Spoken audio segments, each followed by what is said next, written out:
happening. We have such busy weather. We had a tornado warning along the coastline of New Hampshire just before 5 o'clock, Harv. More thunderstorms off to the west, and of course Arthur, which has changed all of the plans around our area. Yeah, absolutely. I think all of us here in the Weather Center need extra eyes. We're doing the best we can with the ones we have, but there's a lot going on.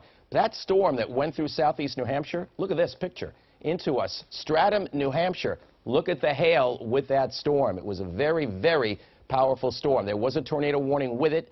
Don't know if anything was confirmed. We know there was rotation at the base of the clouds. But here's some pretty impressive thunderstorm right now. This is very strong, torrential rain, probably some hail, possibly damaging winds, vivid lightning. And here's the storm tracker on it as it closes in on Methuen and then Plastow, New Hampshire. You can see that most of the activity continues to be to the north and west. Here's some strong storms going through Westford now. When I say north and west, I mean staying north and west of Boston so far. Here's another look at some of those strong storms. Here's a real strong one that went off the coast that prompted the tornado warning. But look at this very strong one now that's south of Portsmouth, New Hampshire, with Hampton right on the southern edge of that cell. So right between Portsmouth and Hampton, a couple of incredible thunderstorms have moved through over the last half hour to an hour. And there's that other cell right near the border that you saw. So there is a lot of activity around. Here's a wider view. Notice that most of it stays just north and west of Boston. That's good news for folks tonight, at least for a while, because we have to see how much of these storms will hold together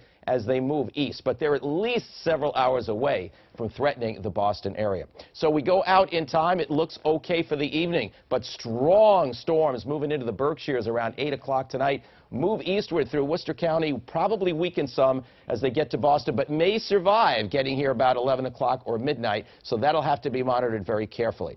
Now, you may start tomorrow without too much rain. Don't count on it staying that way. The deeper we get into the day, the more downpours are going to develop, possibly embedded thunderstorms, and this will be the tropical moisture coming northward from Arthur. And there can be very, very heavy rains with all of that activity. Now, we do have a tropical storm warning that has been issued now for the Cape and the islands and the surrounding waters. That means sustained winds of 40 miles per hour or greater are possible. The window of opportunity is tomorrow night for the strongest winds.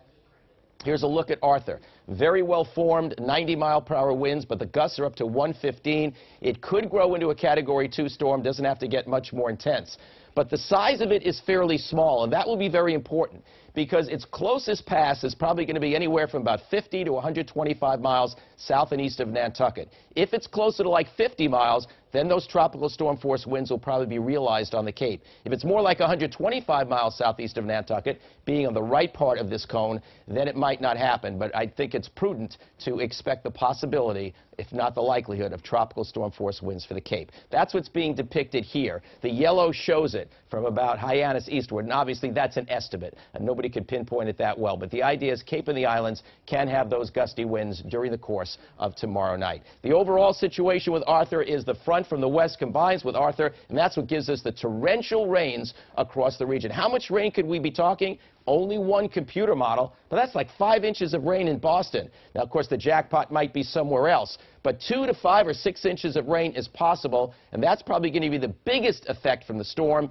will be the very heavy rains Friday night, and then the strongest winds possible on the Cape Friday night, with rough surf possibly lingering on Saturday. So keep that in mind. But the actual weather is going to be improving dramatically on Saturday. It's going to be gorgeous, and Sunday as well is going to be very, very good. Just want to let you know there is a severe thunderstorm warning till 6 o'clock for Middlesex County. That's just been issued. So that's the latest. We'll stay on top of the storms. And keep in mind, in spite of all the rain we're going to get tomorrow and maybe some wind on the Cape, tomorrow night, Saturday and Sunday, spectacular, and Monday will be hot. 3 tremendous days if you are off. So we've got to get through tomorrow and tomorrow night. Phil and JC?